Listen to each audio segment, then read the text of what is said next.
Hello kabayan, isa ka bang OFW na katulad ko na matagal nang namamasukan dito sa abroad?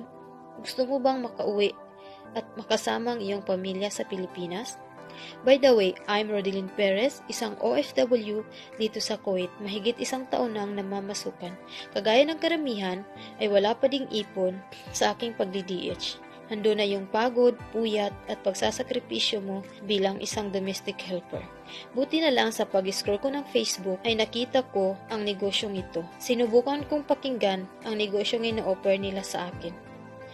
Ito pala ang negosyo na pwede mong gawin kasabay ng iyong trabaho dito sa abroad.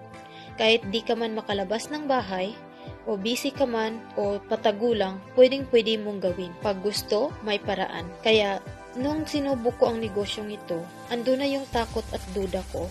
Pero in-overcome ko ang takot at duda ko kasi gusto kong makasama ang pamilya ko at makauwi na for good sa Pilipinas. Hindi ko naman pinangarap na magtagal dito sa abroad, kaya sinubukan ko talaga ang business na ito kahit man may takot ako. At ngayon, unti-unti na po akong kumikita at nakakaipon sa tulong ng negosyong ito.